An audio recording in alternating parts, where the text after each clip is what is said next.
నమస్కారం. కథను వినబోయే శ్రోతలకు చందమామ కథలు బై ఆర్కే స్వాగతం. ప్రస్తుతం చెప్పబోయే కథలలో మొదటి కథ దొరికిన దొంగ. రుద్రాపూరు రాజైన జయపాలుడి భార్య రూపమతి వద్ద అపురూపమైన గులాబీ రంగు ముత్యాల హారం ఉండేది.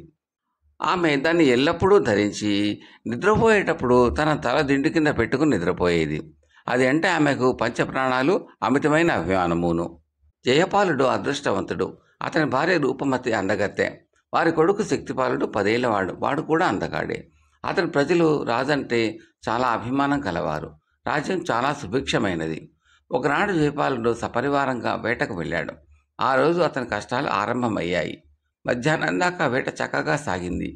కానీ మిట్ట మధ్యాహ్నం అందరూ విశ్రాంతి తీసుకునే సమయంలో అతి దారుణమైన తుఫాను వచ్చి పడింది. వేటకని తెచ్చిన ఏనుగులు, గుర్రాలు వశం తప్పాయి. రాజు ఎక్కిన రథం ఒక చెట్టుకు తగలటం వల్ల దాని చక్రం ఒకటి చిన్నాభిన్నం అయింది. వెంటనే జయపాలుడు ఒక గుర్రం ఎక్కాడు. అది అదుపు తప్పి చిత్తం వచ్చినట్టు దారి తెన్నువు లేకుండా పరిగెత్తసాగింది. తక్కువ ఎత్తులో ఉన్న ఒక చెట్టు కొమ్మ రాజు నుదురుకు బలంగా తగిలి అతను కింద పడిపోయాడు. బాగా రక్తస్రావం అయింది. అతను కింద పడిపోయి కాలినడకన ఒక వాగు వద్దకు వచ్చాడు. ధారాపాతంగా కురిసే వానకు వాగు పొంగసాగింది. రాజుకు ఈత వచ్చును, కానీ రక్తం చాలా పోవటం వల్ల బలం తరిగిపోయి అతను వాగు వెంబడి కొట్టుకుపోతూ స్పృహ కోల్పోయాడు. అతనికి తిరిగి స్పృహ వచ్చేసరికి అతని తల కొద్దిగా నొచ్చుతున్నది. అతను ఒక రాళ్లతో కట్టిన ఇంట ఉన్నాడు. ఒక చక్కని ఆడపిల్ల సాధారణ దుస్తులు ధరించి అతనికి కాళ్ళు బొత్తుతున్నది. అతను కళ్ళు తెరవడం చూసి ఆమె తృప్తితో నవ్వి, తిరిగి ప్రపంచంలో పడ్డావన్నమాట. 4 రోజులుగా నిన్ను గురించి చాలా ఆదుర్తాపడ్డాం. మా రేవులో నువ్వు కనిపించినప్పుడు కొసప్రాణంతో ఉన్నావు. ఇప్పుడు ఉన్నది నువ్వు సోన్పూర్ అరణ్యానికి రాజైన ఫకీరా గారి రాజభవనంలో. నేను రాజవైద్యుడి కూతురును. నా పేరు మంజరి.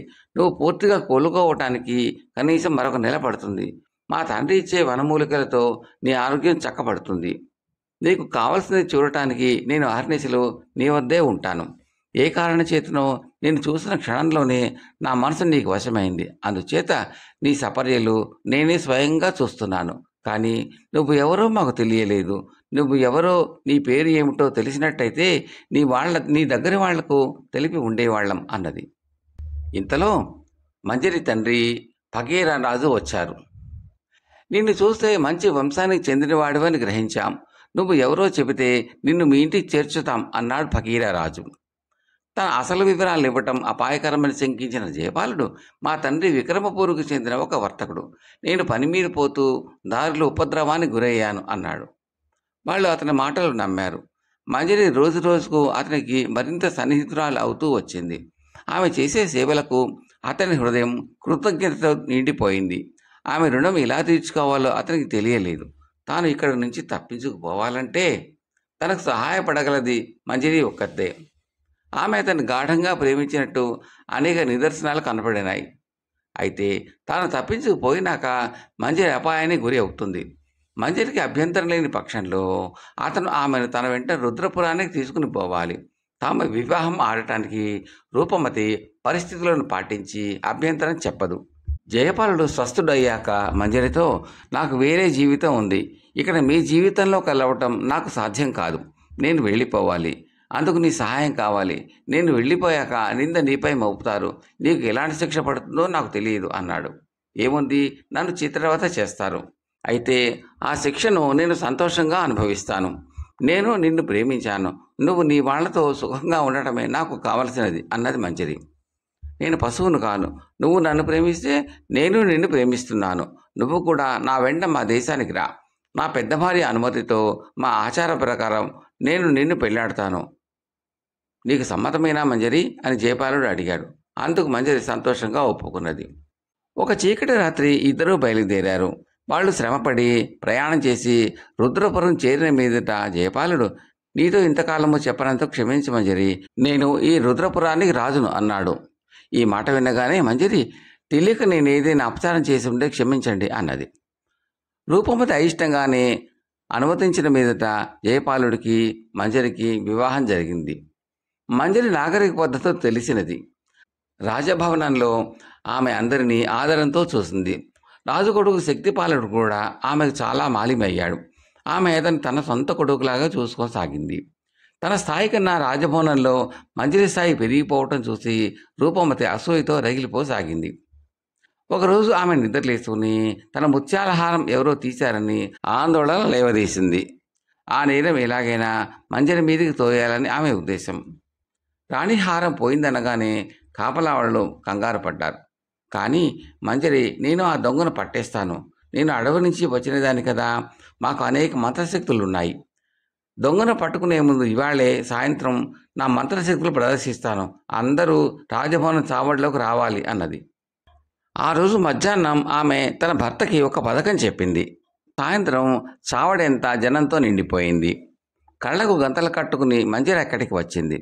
రాజు ముందు పెట్టిన పెద్ద బల్ల మీద అనేక చిన్న చిన్న వస్తువులు, పెద్దవి చిన్నవి 25-30 దాకా ఉంచబడ్డాయి. మంజరి కోరిన ప్రకారం రాజకుటుంబానికి చెందిన వారు ఒక్కొక్కరే వచ్చి ఒక్కొక్క వస్తువును తాకారు.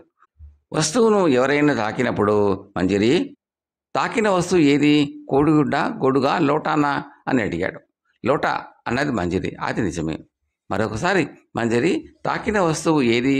విసనకర్ర, సంచియ, లోటానా, కోడిగుడ్డ, గ్లాసా, సిరాబుట్టిన, కొవ్వొత్త, ఈక అని అడిగాడు. కొవ్వొత్తి అన్నది మంజరి. అది నిజమే. ఈ విధంగా మంజరి ప్రతిసారి నిజమే చెప్పింది. అందరూ ఆమె శక్తిని చూసి ఆశ్చర్యపడ్డారు. రేపు సాయంకాలం లోపల పోయిన హారం దొరకకపోతే దొంగను పట్టేస్తాను. ఇంతకన్నా బలమైన శక్తులు చాలానే ఉన్నాయి నా దగ్గర అన్నది మంజరి. ఆ సాయంకాలం రూపమతి మంజరి వద్దకు రహస్యంగా వెళ్ళి, మన భర్త మీద ప్రమాణం చేసి రహస్యం దాస్తానంటే నీకు ఒక మాట చెప్పాలి అన్నది.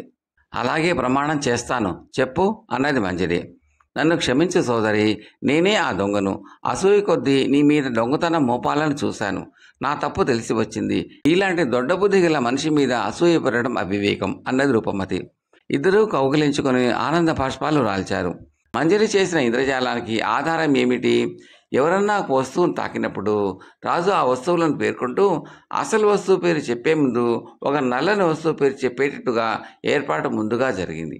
ఆ ప్రకారం రాజు లోటాకు ముందు గొడుగు పేరు, కొవ్వొత్తికి ముందు సిరాబుడ్డి పేరు చెప్పాడు. తన ముత్యాలహారం దొరికినట్టు రూపమతి ప్రకటించింది. కథ సమాప్తం.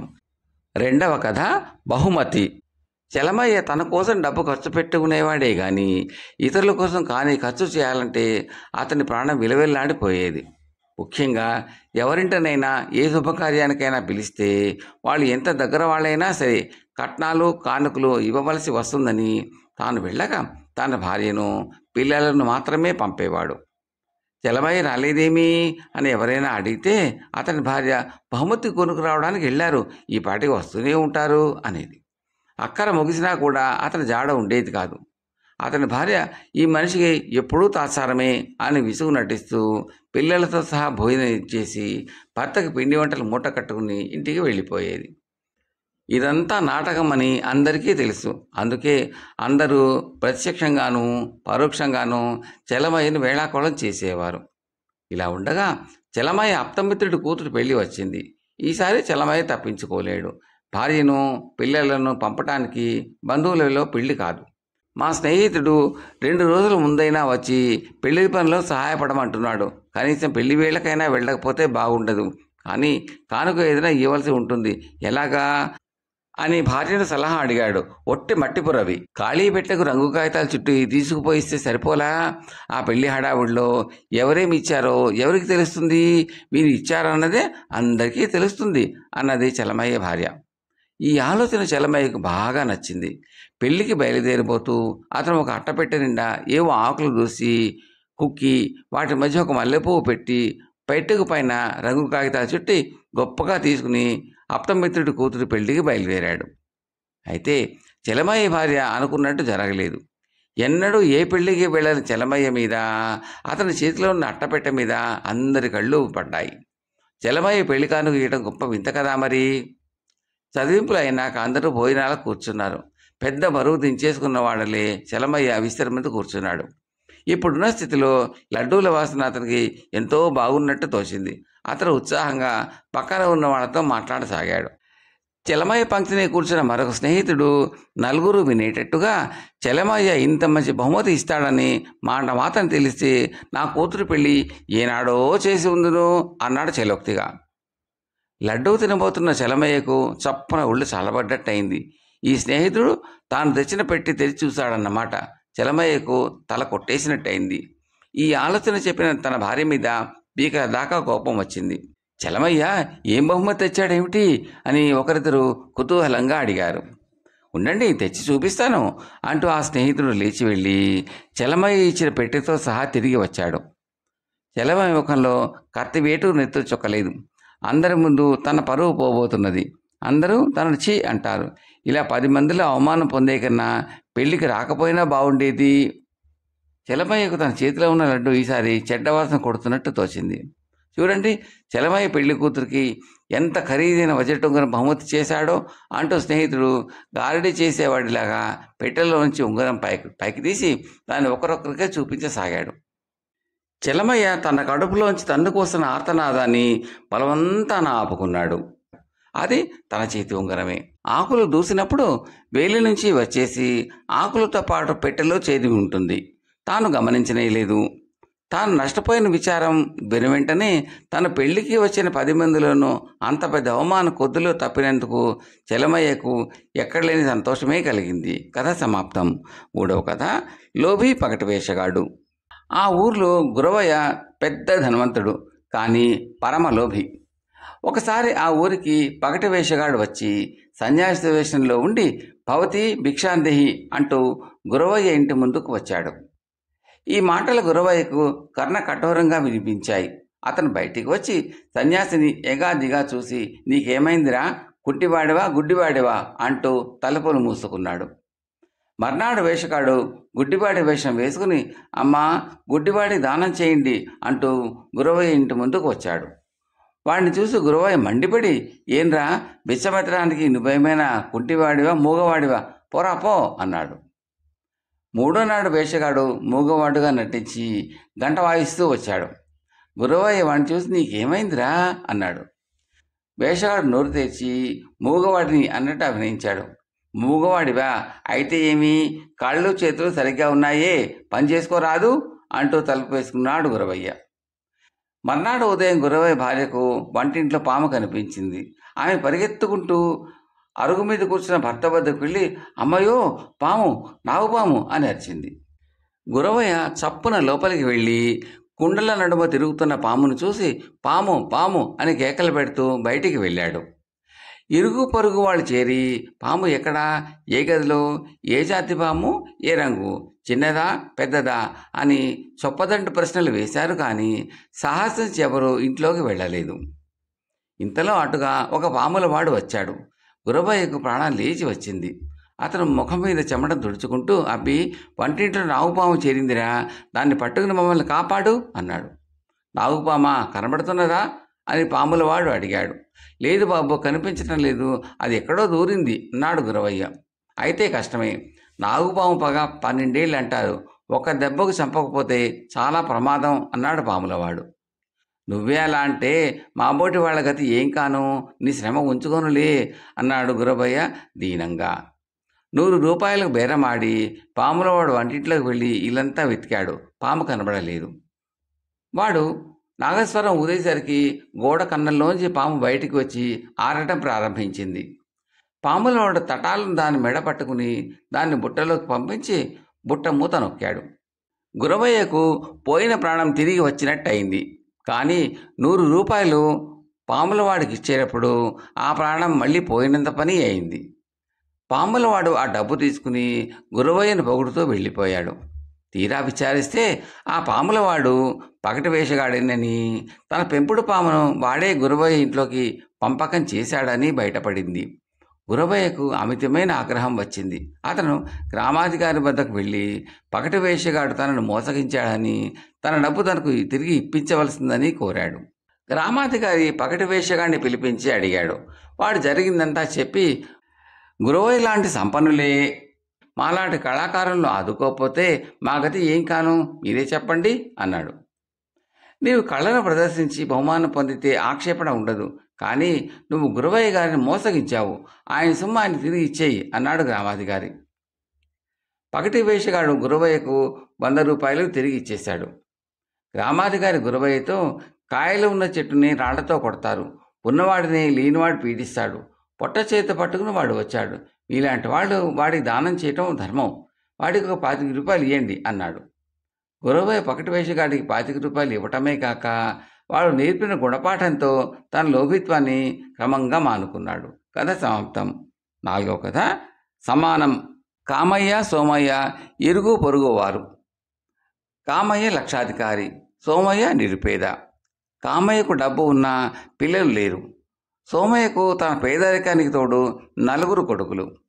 కామయ్యకు సంతానం కలుగుతుందన్న ఆశ లేకుండా పోయిన తర్వాత ఎవరైనా పిల్లవాడిని పెంపకం చేసుకోవాలని బాగా ఆలోచించాడు. ఎవరైతే బాగుంటుందని ఆలోచించిన తర్వాత సోమయ్యకు 4 కొడుకులు ఉన్న సంగతి అతను గుర్తువచ్చి అతన్ని అదే విషయం అడిగాడు. తను అడిగితే సోమయ్య సంతోషంగా ఆమోదిస్తాడని కామయ్య అనుకున్నాడు.